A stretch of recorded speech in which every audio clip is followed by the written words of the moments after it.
E aí, pessoal, tudo certo? Bem-vindos a mais um Café Tech News. Hoje a gente vai tomar aquele nosso expresso de conhecimento para desvendar um assunto que, olha, é a base de tudo que a gente faz no mundo digital. E como você já sabe, o Café Tech News te atualiza sobre inteligência artificial, TI, produtividade, carreira e educação. Tudo servido daquele jeito, rápido, quentinho e delicioso, que nem um bom café expresso. E o nosso tema de hoje é a incrível história dos bancos de dados. Agora pare e pensa um pouquinho. Todas as suas fotos, as conversas no WhatsApp, aquela comprinha que você fez online, suas senhas, você já se perguntou onde é que tudo isso fica guardado de verdade? Pois é, a resposta para essa pergunta não está num lugar só.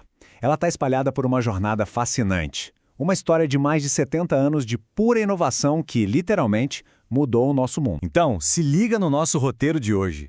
A gente vai começar lá na era do papel, ver a revolução do acesso direto, entender a briga dos primeiros modelos, celebrar a ideia genial que resolveu tudo e, claro, dar uma olhada em como as coisas estão hoje e o que vem por aí.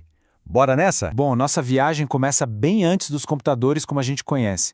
A gente vai voltar para uma época em que a informação era palpável, era física, e o desafio de guardar tudo isso era simplesmente gigantesco. Imagina só. Salas e mais salas lotadas de arquivos e pastas. Para achar uma única informação era um verdadeiro trabalho de detetive. Era lento, fácil de cometer erros e, ainda por cima, qualquer acidente, um incêndio, uma enchente, podia apagar tudo para sempre.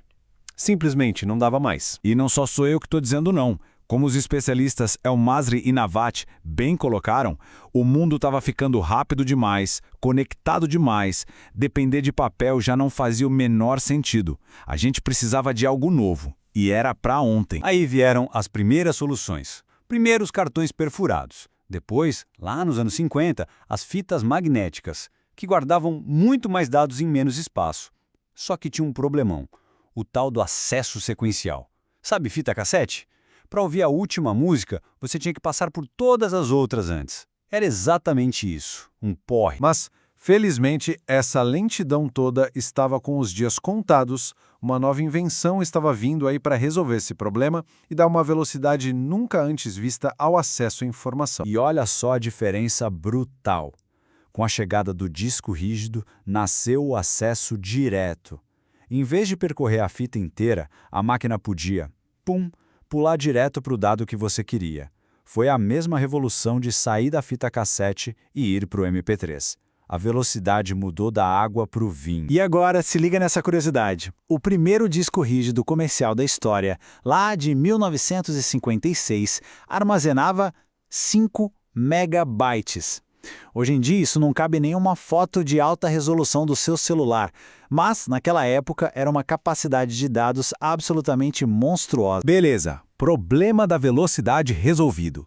Mas aí, como sempre acontece na tecnologia, resolver um problema criou outro. Tá, o acesso agora é rápido, mas qual é o melhor jeito de organizar toda essa informação para ela fazer sentido? As primeiras tentativas foram, digamos, complicadas. Tinha um modelo hierárquico, que era todo engessado, tipo uma árvore genealógica. E tinha um modelo de rede, que era mais flexível, mas virava uma teia de aranha tão confusa que era um pesadelo de usar. Nenhuma das duas era a solução perfeita. E então, no meio dessa confusão toda, em 1970, um pesquisador da IBM teve a grande sacada: a virada de chave. Uma ideia tão elegante, tão poderosa, que ela se tornou a base de praticamente tudo que a gente usa até hoje. O nome do gênio era Edgar Code. E a ideia dele, o modelo relacional, era brilhante de tão simples. Ele pensou, e se a gente organizar todos os dados em tabelas simples, tipo planilhas, e depois criar um jeito de conectar uma tabela na outra? Tá, mas como é que isso funciona na prática?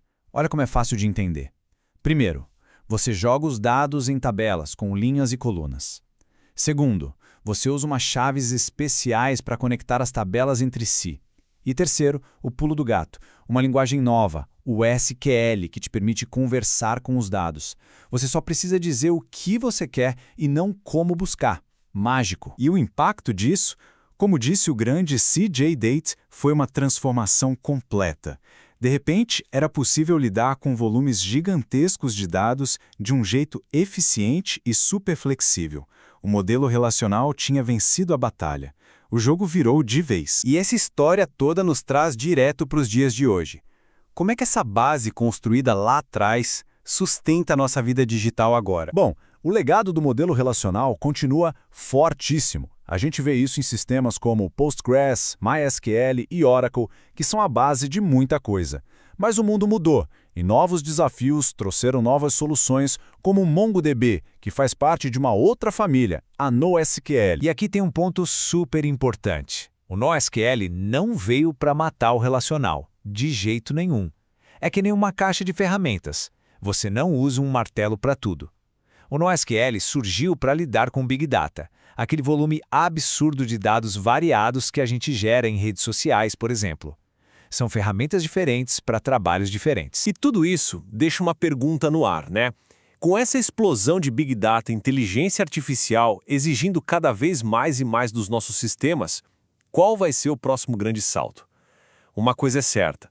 A história dos bancos de dados ainda tem muitos capítulos para escrever. E aí, curtiu essa nossa viagem no tempo? Agora eu quero saber a sua opinião sobre o tema desse episódio do Cafetec. Deixa aí nos comentários, beleza? E claro, lembrando que este material teve a curadoria e a produção do cientista da computação, o professor Carlyle Duval. É isso, pessoal. Muito obrigado pela companhia. Um virtual abraço e até a próxima.